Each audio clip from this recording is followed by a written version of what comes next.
자, 야,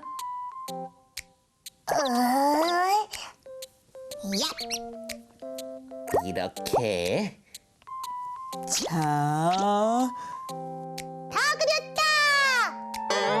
오, 너희도 다 그렸지? 응, 다 그렸어.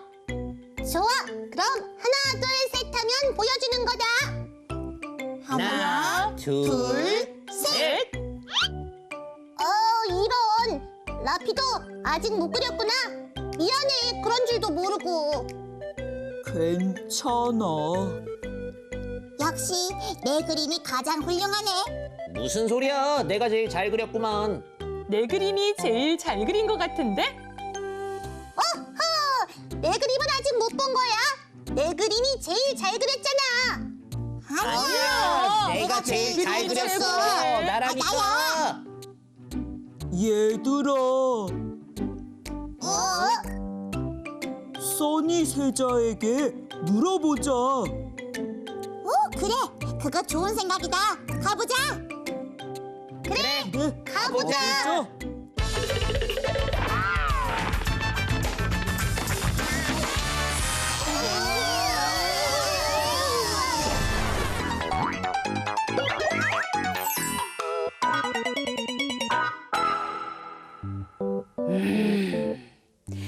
아주 잘 그렸어. 성공이야. 이제 새 눈만 잘 찍으면 되는 것이지. 신중하게, 신중하게, 신중하게. 손에 떨리지 마라.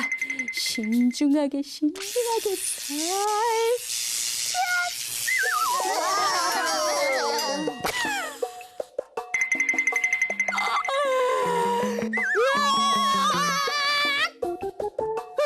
깜짝이야! 써니 세자, 왜 그래요? 왜? 아, 지금 왜냐고 했어요? 왜? 왜? 써니 세자 무서워! 갑자기 그렇게 화를 내면 어떡해요? 우리 순호 놀랐잖아요. 순호야, 괜찮아? 많이 놀랐지?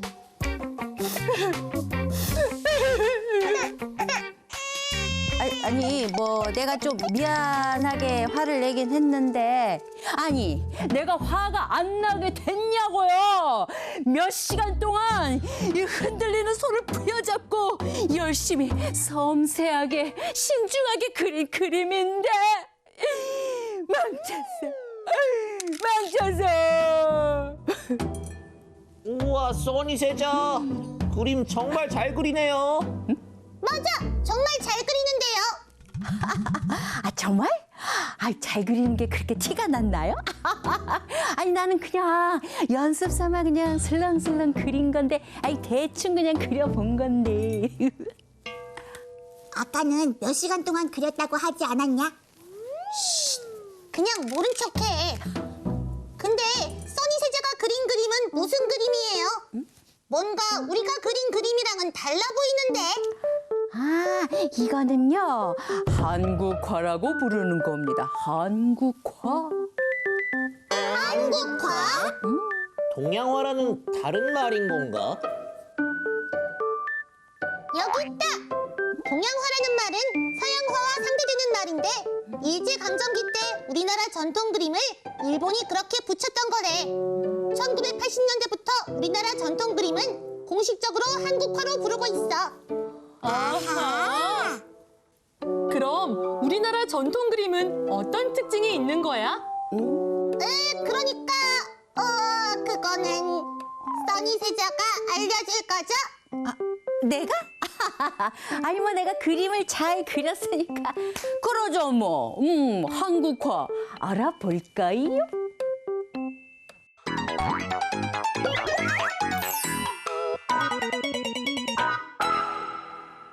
한국화. 우리 전통이 담긴 한국화. 한국화는 무엇일까요? 말 그대로 한국 전통 기법으로 그린 그림을 한국화라고 합니다. 자, 그릴 때 필요한 종이라든가 먹이라든가 이런 채색 도구 또는 채색 물감.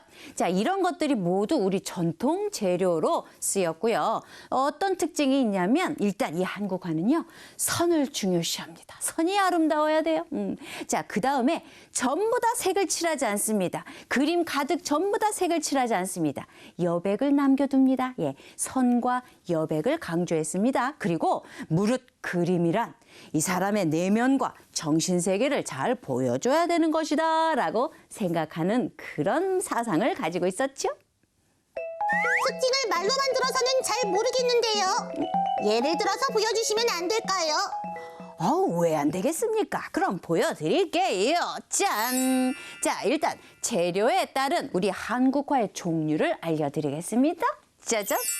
자, 이것은 강희안이 그린 고사관수도라는 그림입니다. 일단 한번 감상을 해보세요. 자, 여기 어떤 뜻이냐면 고결한 선비가 물을 바라본다 이런 뜻이 있거든요. 어때요? 멋지죠? 자, 그럼 이 고사관수도는 잘 보니까 어떤 재료가 사용된 것 같습니까? 이 그림은 색도 없고 온통 검은색인데요. 맞아요. 자, 이것은요, 먹으로만, 그 까만 먹으로만 그린 그림이 되겠습니다. 자, 그러니까 까만 먹으로만 그렸기 때문에 어떻게 그리는 것이 좋을까요? 자, 일단 농도가 굉장히 중요했습니다. 농도란 무엇이냐면 진하고 옅은 것. 확실히 다르죠? 예. 그 다음에 선의 굵기도 아주 중요했습니다. 자, 이렇게 가는 선이 있는가 하면 이렇게 굵은 선도 있었었죠. 자, 그래서 먹 하나로만 표현을 해야 됐기 때문에 농담과 그다음에 굵기를 잘 조절을 해야 했습니다. 자, 그런가 하면 여기 김홍도의 자리짜기를 한번 봅시다. 먹과 아주 연한 채색이 보이죠? 먹과 연한 채색으로 그린 그림을 수묵담채화다라고 불렀답니다. 우와! 예쁜 꽃이다! 색이 정말 예뻐요. 그렇죠. 자, 여길 보면 아까 수묵담채화와는 달리 완전히 이 채색을 위주로 해서 그렸다라는 것이 느껴집니다. 자, 수묵담채화가 아니라 이때는 수묵채색화다라고 불러줍니다. 여기 있는 이 꽃은요, 누가 그린지는 모르기 때문에 작자 미상이라고 표현했고요. 모란을 그린, 즉 모란도가 되겠습니다. 보시는 것처럼 먹보다는 채색, 색깔이 확연히 드러나도록 그렸다는 것을 알 수가 있습니다. 그런데 이거 압니까? 자, 우리나라에는 말이죠. 우리나라에는 이렇게 그림을 전문적으로 그릴 수 있게 그림을 담당한 도화서가 있었다는 것, 관청이 있었다는 것. 네? 그럼 그림 그리는 일을 담당하는 공무원이 있다는 거예요? 오, 맞아요. 관청이기 때문에 여기에서 일하는 사람은 공무원이었죠. 즉, 그림을 전문적으로 그리는 공무원이 있었다는 겁니다. 자, 조선시대에 그림 그리는 일을 담당하던 관청이 도화서였고, 도화서에서 그림 그리는 공무원을 우리는 화원이라고 했는데, 이 화원 중에 유명한 사람이 있죠? 여러분도 많이 들어봤을 겁니다. 안견이라든가 정선이라든가 김홍도, 신윤복 이런 분들이 모두 도화서에서 일했던 화원이 되겠습니다. 저 그 네 분 알아요. 안견, 정선, 김홍도, 신윤복. 이름만 들으면 다 아는 유명한 화가잖아요. 맞아요. 그런데 이 화원들은 무슨 그림을 그린 거예요? 이 화원들은요, 나라 행사가 있다면 그 행사와 관련된 그림은 전부 다 그렸습니다. 특히 초상화, 이 왕의 초상화도 또 그렸죠. 궁중에서 필요한 그림이라면 다 그렸는데 특히 이렇게 어진, 왕의 초상화인 이 어진을 그린다는 것은 그들에게 굉장한 영광이었습니다. 이건 무슨 그림이에요? 엄청 세밀하게 그렸는데요. 꼭 사진 같아요. 오, 아주 표현을 잘했어요. 마치 그림을 사진처럼 그렸죠. 즉, 그때 그 행사가 어떠했는지를 그대로 보여주기 위해서 그린 그림입니다. 자, 여기 있는 이 그림은요. 순종, 효황후의 가래 도감 의궤입니다. 이 가래라는 것은 뭐 결혼을 생각하시면 되겠습니다. 즉, 자, 이렇게 결혼식 장면을 사진을 찍어서 보여주듯이 정확하게 그렸다라는 것이죠. 자, 조선시대 왕실이나 국가의 큰 행사의 내용을 글과 그림으로 정확하게 기록한 것이 바로 조선 왕조 의궤라고 한답니다. 조선왕조 의궤 들어본 적 있어요. 2007년에 역사적 가치를 인정받아서 유네스코 세계기록유산으로 등재됐거든요. 이야, 난 그럴 줄 알았어. 나는 이게 미래 시대에 분명히 크게 한번 인정받을 줄 알았습니다.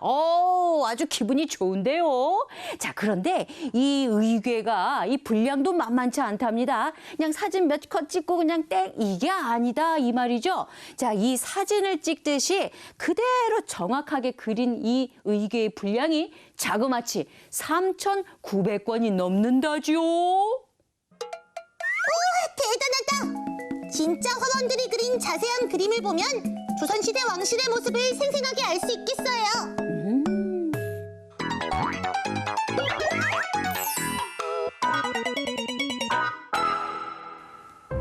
잠시 후 한국화에 관한 전시 설명이 있을 예정이니 모두 모여주시기 바랍니다. 감사합니다. 안녕하십니까. 써니 미술관에 오신 걸 환영합니다. 저희 써니 미술관에서는 다양한 한국화 작품이 전시되어 있습니다. 어떤 작품이냐고요? 지금부터 써니 미술관 큐레이터의 설명을 들어보시기 바랍니다. 아름다운 자연의 모습을 담은 산수화 설명을 맡은 반다입니다. 먼저 이 작품부터 보시죠. 이 작품으로 말씀드릴 것 같으면 안견의 작품 몽유도원도 되겠습니다. 어느 날 세종대왕의 셋째 아들인 안평대군이 꿈을 꿨는데 무릉도원, 즉 현실에서 보기 어려운 지상낙원을 구경하는 꿈을 꿨다죠. 꿈에서 깬 안평대군은 이 꿈을 오래오래 간직하고 싶어서 안견에게 그리게 했는데 이렇게 기가 막힌 작품이 탄생한 겁니다. 게다가 붓을 든 지 단 3일 만에 그림을 완성했다고 합니다. 대단하죠? 이 몽유도원도는 조선 초기 최고의 명화로 꼽히고 있는데 자세히 보면 그림의 왼쪽에는 현실 세계가, 중간에는 무릉도원으로 가는 동굴과 험난한 길이 표현되어 있고요. 오른쪽에는 무릉도원이 펼쳐져 있는 걸 확인하실 수 있습니다. 왼쪽 밑에서부터 오른쪽 위로 현실 세계에서 무릉도원으로 들어가는 느낌이 들지 않습니까? 특히 이 오른쪽에 무릉도원 위쪽에 꽃이 활짝 핀 복숭아 나무와 대나무 숲 사이로 초가집 보이시죠?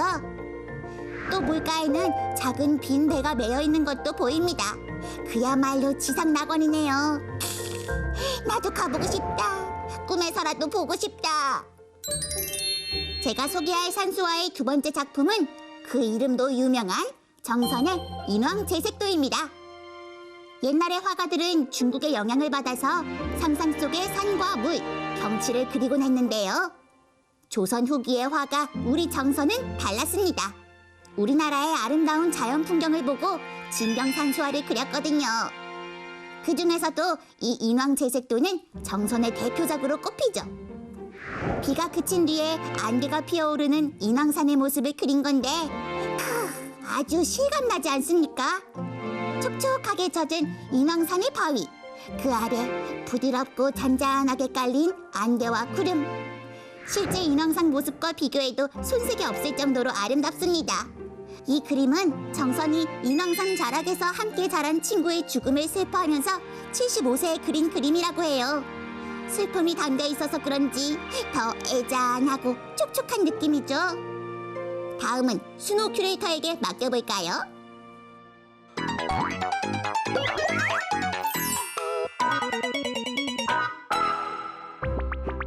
네, 인물화는 저 순호에게 맡겨주세요.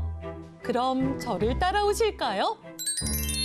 인물화는 말 그대로 인물을 표현한 그림인데요. 이 작품은 17세기 화가 김명국이 그린 달마도입니다. 불교를 전파한 달마대사가 굵고 힘찬 선으로 표현되었죠.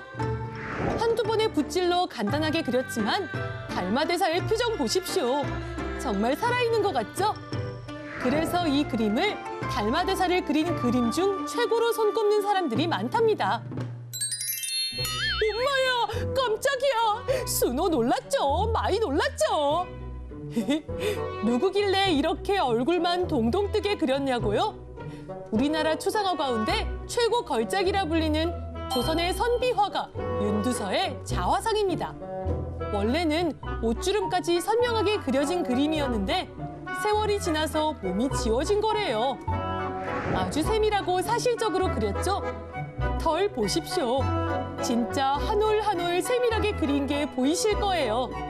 이 인물화는 당시 다른 초상화와는 달리 정면을 응시하고 있는 게 특징입니다.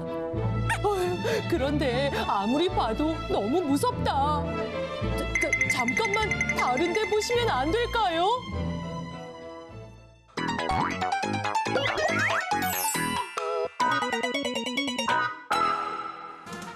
제가 풍속화 최고의 화가를 알고 있거든요.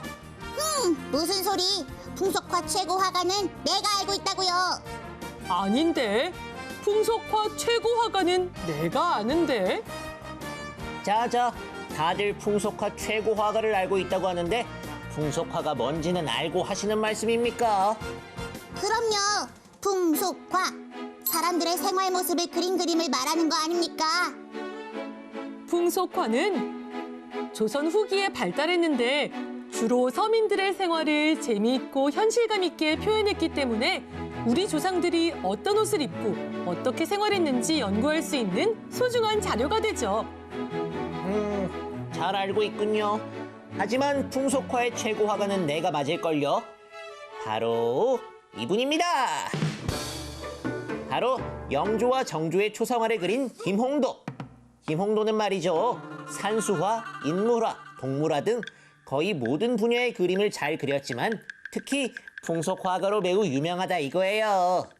특히 김홍도는 주위 배경은 거의 그리지 않고 굵고 투박한 힘이 있는 선으로 주로 농촌과 서민의 생활을 그렸죠. 몇 가지 보여드릴까요? 첫 번째 그림은 무더운 여름날 일꾼들이 새참을 먹고 아낙네는 갓난아기에게 젖을 물리는 광경을 정겹게 그린 새참이란 작품입니다. 오, 그림 속 인물, 각자가 하는 행동이 자세하게 표현되어 있네. 이 그림은 서당이란 작품이에요. 글 공부하는 아이들을 재미있게 표현했죠. 인물들이 비스듬한 선으로 배치된 점이 특징이에요. 아이들 표정이 정말 재미있다. 무슨 상황인지 알 것 같아. 마지막 그림은 논가리입니다. 한 해 농사를 준비하기 위해 이른 봄에 논가리를 하는 모습을 그린 거예요. 오, 농촌의 모습을 알 수 있게 정말 현실감 있게 표현했네. 하지만 제가 찾은 이분도 만만치 않습니다. 바로 신윤복. 신윤복은 양반의 풍류 생활과 남녀 사이의 애정을 주로 그렸어요. 김홍도와는 또 다른 자신만의 독특한 풍속화를 발전시켰다고 할 수 있죠. 신윤복의 풍속화는 김홍도와는 다르게 배경을 풍부하게 그리고 섬세하고 가는 선과 선명한 색으로 그림을 그렸어요. 더도 말고 덜도 말고 딱 3작품만 소개해드릴게요. 첫 번째는 미인도입니다. 제목에서도 알 수 있듯이 조선시대 아름다운 여인을 섬세하게 표현했죠. 이 그림은 단오날 머리를 감고 그네를 끼는 여성을 몰래 훔쳐보는 동자승의 모습이 재미있는 단오풍정이란 그림입니다. 정말 그네가 금방이라도 흔들릴 것만 같아. 우리가 24절기 때 배웠던 단오날 백성들은 이렇게 머리를 감았구나. 양반과 기생이 뱃놀이를 나온 장면을 그린 주유청강이에요. 당시 양반의 풍류 생활을 엿볼 수 있죠? 정말 김홍도랑은 또 다른 매력의 풍속화네. 인정. 하지만 내가 알고 있는 풍속화 최고의 화가는 따로 있다고. 그 사람은 바로 김득신. 김득신은 유명한 화원 집안에서 태어나서 화원이 된 분이에요. 김득신은 김홍도의 영향을 많이 받았죠. 보세요. 왼쪽은 김홍도의 대장간이고요. 오른쪽은 김득신의 치장 단련이란 그림입니다. 오, 확실히 김홍도의 영향을 많이 받은 것 같은데. 하지만 김득신 그림만의 매력이 또 있어. 김홍도는 인물에 집중했다면 김득신은 배경도 그려서 더 자연스럽게 했잖아. 아주 정확한 분석입니다. 김득신이 그린 또 다른 그림을 보세요. 어떡해. 고양이가 병아리를 물고 가. 엄마 닭이 놀라서 파닥파닥거리는 것 같아. 누가 좀 말려줘요, 빨리. 남자가 담뱃대로 말리려는 모습이 긴박하게 잘 묘사됐죠? 이 그림은 타적도란 그림인데 이렇게 김득신은 순간을 표현하는 능력이 뛰어났다 이겁니다. 인정. 나도 인정. 그럼 풍속화 최고의 화가는 누군 거지? 에이, 그냥 세 분 다 풍속화 최고의 화가인 걸로. 그래, 그런 걸로.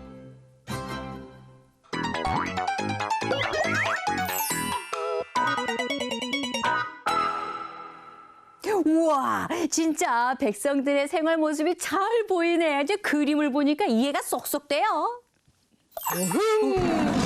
우와, 아이고 놀래라. 이거 호랑이가 나온 줄 알았는데 호랑이. 놀랐죠? 이거는 민화라고 하는 거래요. 민화, 알지. 내가 궁궐을 몰래 빠져나왔을 때 본 것 같아요. 호랑이를 그린 그림을 민화라고 하는 거예요? 호랑이 이름이 민화인가? 그건 아니고요. 여기 민화의 이 민은 백성을 의미해요. 그러니까 이름 없는 그 무명 화가가 그린 그림이라든가 전문가는 아니지만 일반 백성이 자기가 좋아서 그린 그림 뭐 이런 것이 바로 민화가 되겠는데 넓은 의미로 보면 도화원에 있는 그 화공이 그린 그림도 민화에 속하기도 한답니다. 그러면 우리 민화에 대해서 조금 더 자세히 알아볼게요. 일단 이 그림은 어떤 이름을 갖고 있나? 바로 자코도라는 이름을 가지고 있습니다. 여기 보시면 호랑이도 있고요. 그리고 여기 까치도 있죠. 자, 호랑이는 나쁜 기운을 쫓아준다라고 알려져 있고요. 또 까치는 좋은 소식을 전하는 새다라고 알려져 있습니다. 자, 그래서 까치와 호랑이를 그린 그림이다라는 뜻이 자코도고요. 그래서 까치 호랑이 그림이라고도 부를 수 있답니다. 자, 이처럼 민화는 말이죠. 우리가 일상생활에서 쉽게 볼 수 있는 해, 달, 나무, 꽃, 동물 등 이렇게 다양한 소재를 가지고 그린 그림이 되겠고요. 이 민화는 그럼 일반 백성들이 왜 좋아했을까? 집안에 나쁜 기운을 막거나 또 반대로 복은 불러들이기 위해서 이 그림을 사용했다라는 겁니다. 그저 아름답구나 이렇게 감상하려고 붙여놓은 그림이 아니라 이런 그 나쁜 기운을 물리치고 복을 불러들이기 위해서 사용한 그림이다라는 거고요. 민화를 사서 벽에 이렇게 걸거나 병풍으로 만들어서 집안을 장식했다고 합니다. 자, 그럼 여기 있는 이 민화를 보고 다시 한번 생각을 해볼게요. 자, 그럼 여기에 있는 물고기, 개 이런 바다 생물들 왜 그렸을까? 그리고 잘 보면은 알이 있는 것 같기도 한데 여기 알을 딱딱딱딱 그려놓은 것 같기도 한데 이건 왜 그렸을까? 아름다워서? 그게 아니라 민화 속에 있는 이 물고기는 다양한 뜻을 가지고 있다고 합니다. 예를 들어서 잉어는요. 출세를 의미한다고 했대요. 그래서 우리 자손들이 출세하기를 바라는 마음에 이런 잉어를 넣기도 했고요. 또 알을 넣었는데 알을 그려 넣은 이유는 다산, 즉 자손을 많이 낳기 위해서 그것을 빌기 위해서 이런 그림을 넣었다라는 거고요. 책가도도 있습니다. 자, 책을 비롯한 이런 문구류를 또는 도자기류를 여기다 이렇게 그렸는데 그 이유는요. 예전에는 책이 아주 귀해서 선비나 아이들 방에 이렇게 그림으로라도 딱 올려놓고 딱 보게 해두면서 어허 이걸 보면서 배움에 힘쓰거라 이 말을 전하고 싶어서 이렇게 책가도를 여기 벽에다가 걸어놓기도 했답니다. 아항. 오, 이거는 그림 같기도 하고 글자 같기도 하고 뭔가 오묘한데요. 그렇죠. 자, 여기 이것만 보면 글자 같은데 여기에는 또 이렇게 물고기도 그려놨습니다. 자, 일단 사람이 지켜야 할 도리 같은 것이 있죠. 효도를 해야 된다거나 아니면 배워야 된다거나 예의를 지켜야 된다거나 이런 도리들이 있지 않습니까? 그 도리에 알맞은 문자를 이렇게 딱 쓴 다음에 여기에다가 그림을 이렇게 살짝 얹어 놓습니다. 자, 그래서 이것은 문자가 있는 그림이다 해서 문자도라고 불렀답니다. 자, 여기 모란도가 있군요. 병풍으로 만들어서 감상할 수 있겠죠. 모란은 굉장히 크고 아름다운 꽃입니다. 그래서 부귀영화를 상징하는 꽃으로 알려져 있기 때문에 모란을 그려놓은 이 병풍은 결혼식 소품으로도 결혼식 할 때 거기 딱 배경으로 놓는 소품으로도 아주 인기가 많았다고 합니다. 자, 연화도가 있습니다. 연꽃은 아들을 낳기 바라는 그 마음을 담고 있기 때문에 연화도도 걸어 놓았고요. 자, 십장생도가 있습니다. 말 그대로 오래 장수하는 10가지 사물을 여기에 모두 그려 넣었습니다. 우리 사람이란 무릇 아프지 않고 오래 살기를 바라는 마음이 있기 때문에 이런 십장생도가 아주 인기가 많았죠.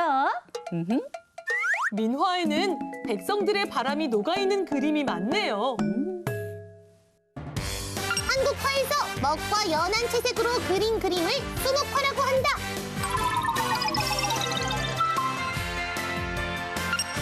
민화는 도화원 허언이나 그림을 전문으로 하는 화공의 그림도 포함한다.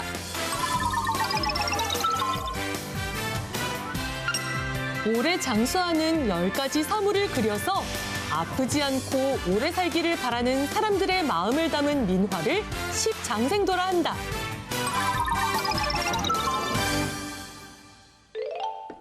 써니세자, 뭘 그렇게 생각하고 있어요? 말이죠. 내가 풍속화를 그리고 싶은데 여기 있는 이 그림 중에 무엇을 그리면 좋을까 고민하고 있었어요. 아이들이 재밌게 노는 그림을 그리고 싶은데 말이죠. 아, 라피도와 제가 고노하는 그림을 그리는 게 어때요? 아니야. 판다와 내가 투호하는 그림을 그리는 게 좋겠어. 아니야. 팽이 하는 그림이 좋겠어. 아니야, 고노하는 그림이 더 잘 어울려. 투호라니까. 팽이 그림이 더 잘 어울린다니까. 그만. 다 그리면 되죠.